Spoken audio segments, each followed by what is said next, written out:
哎，你来了。你说电话里讲不清，搞得神神秘秘的，到底是什么事？猜猜这是什么？不会是唐僧肉吧？猜对了。所以这就是你说的独家资源，百年难得一遇的赚钱机会。唐僧肉还不算独家资源吗？张天行，妖怪界有共识，十世转世前的唐僧能动，十世之后的唐僧牵扯到天庭的奥糟事，我们这种小妖敢动，上面就敢让你死，你懂不懂啊？啊，你说的是王某被猴子搅和了蟠桃宴，担心失去垄断地位，所以在唐僧铸成金身之前留了他的腋毛，搞出克隆人唐僧，想和蟠桃树精杂交看看能不能搞出速熟蟠桃的事。这800年前不就让天庭给辟谣了吗？那唐僧十世轮回早过了，为什么现世还有唐僧？长生不老的妖怪也越来越多，像是黄眉老妖14世纪就病得和只死狗一样，直接来了一手垂死病中惊坐起。如果不是吃了唐僧，难道还是自己育种出了蟠桃吗？大家都说当年没吃到蟠桃宴的那群屌神都指着唐僧肉当续命的后手呢，加上猴子摊上这破事后要多护人类唐僧不知道多少年，据说现在戾气重的要死。确实，所以你现在退出还来得及，但没你的帮助我独立难支就是被猴子一棒子捅死的下场。如果你忍心，别说是他，我也恨不得捅死你。别啰嗦了，你怎么打算的？我听过再决定要不要入伙。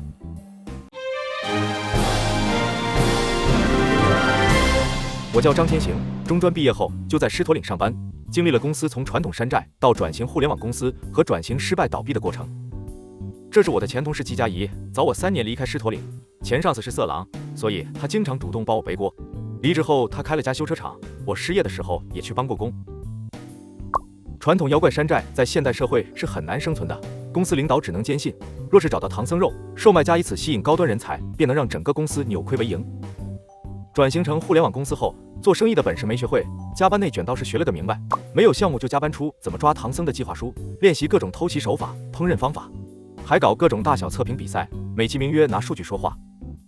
虽然公司倒闭了4年了，但见到唐僧后，确认身份加偷袭的流程已经刻在了我身体里。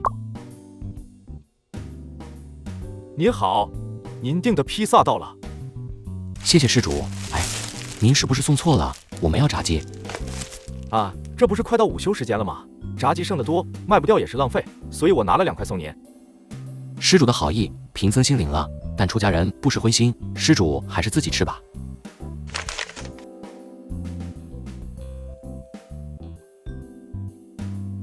哎，您就是那位玄奘大师？正是贫僧。那给你徒弟们吃呗。几位猎徒不和贫僧住在一起，而且他们敢吃我就打断他们的腿。您还是拿。还真的是唐僧，但现在没有公司在背后撑腰，就是能抓住唐僧，也没办法脱手吧？哎，当我回过神来时，唐僧已经神仙难救了。没回过神来就动手嘎人，你曹操是吧？直接梦中杀人。毛，你忘记自己怎么被狮驼岭开除的了？唐僧肉模拟烹饪火候不佳。那不就得了？我比你多待3年，最后1年的员工考核，我们的唐僧平均击杀效率是每秒1.73人，好吗？行，可以说正经的了。唐僧肉只能延寿，给猴子带到还是一棒子的事。想要保命就2个选择，一是拉比猴子强的人入伙。如来。对，我们认识的人里没人能打赢猴子，所以只能找能搞定的人，把所有痕迹都抹除，让猴子发现不了。所以我想找之前狮驼岭的几个老板，他们对唐僧肉的执念最深，应该愿意入伙。我觉得够呛，之前狮驼岭黄金一代都没能得手，现在那3个没出息东西窝囊废更别提了好吗？黄金一代战斗力可以，智力不行。金翅大鹏原来打猴子稳赢版，结果这弱智跑去和如来刚正面，找出了唯一的输法，好吗？你和他也就半斤8两，就算那仨愿意入局，我们怕也是要被直接捅死，成为被抹除的痕迹的一份子。确实，所以我们得你去，能行吗？7成把握吧。所以你现在退出也来得及，猴子应该找不到你身上。但我已经称过了，唐僧的体重是63公斤，至少有25公斤的净肉，50克1份的长生不老机会，500份不知道能卖多少钱。烦死了，算老娘上辈子欠你的。唐僧肉的料理方法很有讲究，根据狮驼岭祖传唐僧肉烹调指南上说的，不受惊吓，天阴之时整治精节，细吹细打，指的是唐僧死时不得受到惊吓，在阴凉天气处理干净，用蒸笼蒸好了，细细品味才能有长生不老的效果。所以我们先将僧肉切薄片，用盐和料酒腌制10分钟。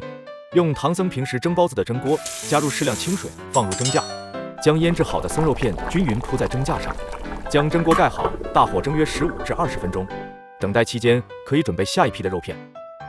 《西游记》里的黄金一代狮驼岭被集体逮捕后，狮驼岭的老大成了这3人。小青狮擎天柱，前任大当家青毛狮子怪有俩儿子，老大继承公司，老二继任文殊菩萨坐骑。凭狮驼岭的经营状况，肯定是不如跟菩萨混得好。但老爹宠小儿子，说小儿子没商业头脑，干不了公司。后来事实证明，大哥也没有。银老板金浩，银老板本是金角大王独子，但却长了根银角。银角大王一口咬定是隔代遗传，但金角始终觉得自己被戴了绿帽，找了个借口把儿子赶下山去，加入了狮驼岭。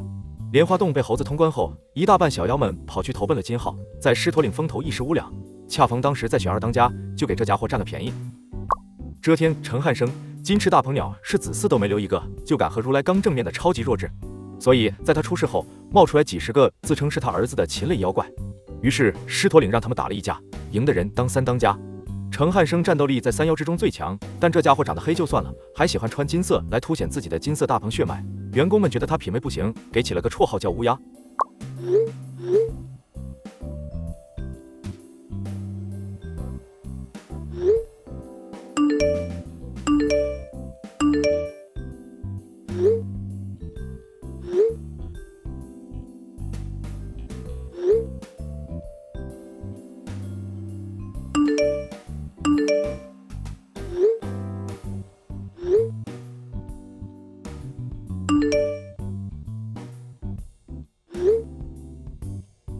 刚刚季家一说他们窝囊废是比起1代而言，但这种大妖打我就是有手就行，所以唯一的办法就是宣誓。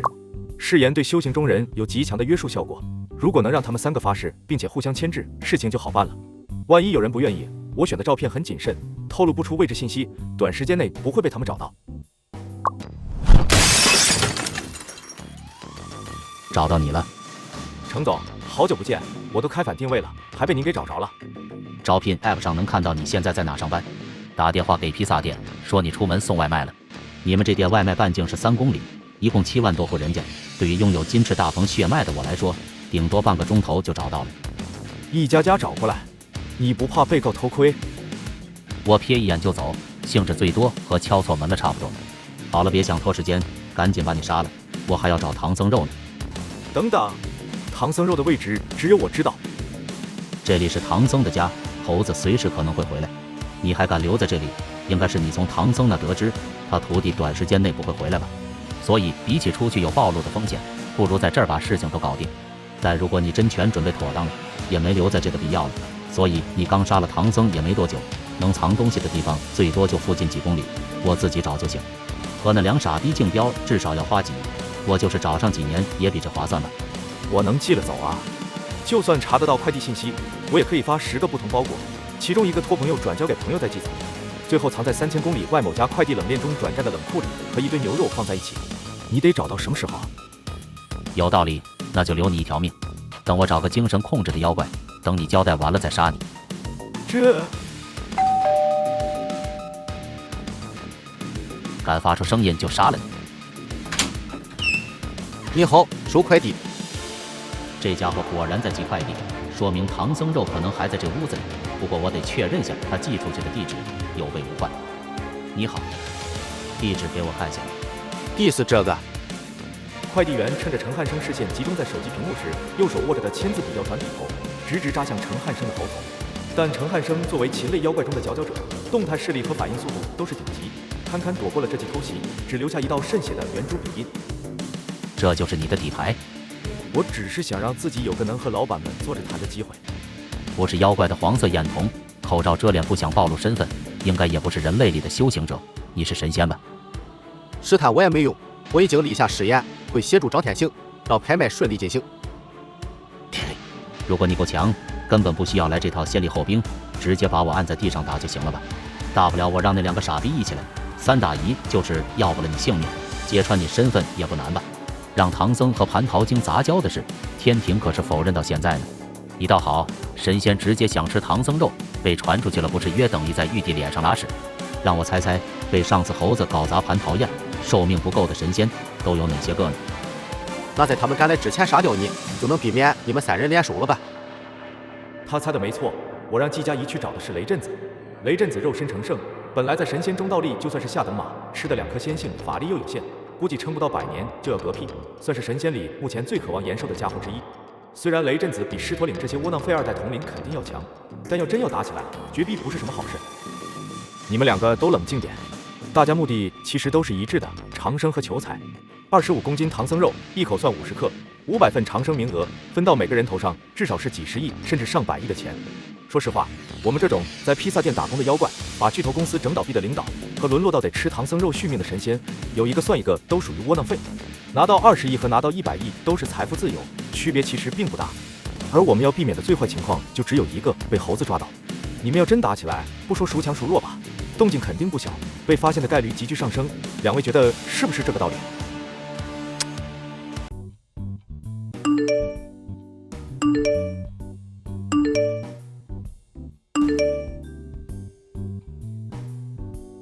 嘿嘿嘿，这几个大妖之前一副天王老子也不怕的装逼样，没想到一个雷震子就把他们镇住了，都犯不着我出马。你和他也就半斤8两，就算那仨愿意入局，我们怕也是要被直接捅死，成为被抹除的痕迹的一份子。确实，所以我们得再叫上个第三方势力。雷震子就不错，他在本地有家公司，上次没吃到蟠桃寿命，估计也没多久了。然后你去找家酒店住着，带着唐僧的手机和用来解锁手机的手指。唐僧手机里有扫地机器人的 app， 扫地机器人上有摄像头，能看到房间里的情况。我尽量不离开那块区域，如果看到我被嘎了，就微信叫猴子过来给我报仇。当然犯不着最好，张天行死了对我也没好处。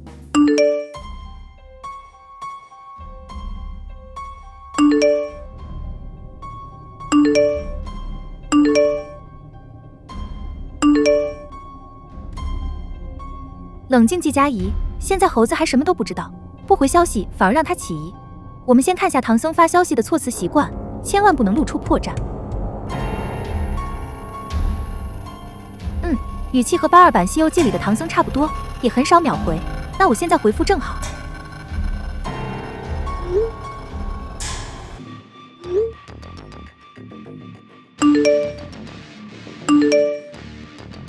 怎么可能？一句话就露馅了？找到你了，师傅听到我闯祸了，在回消息之前，肯定会先你一段紧箍咒的。说吧，你们把师傅怎么样了？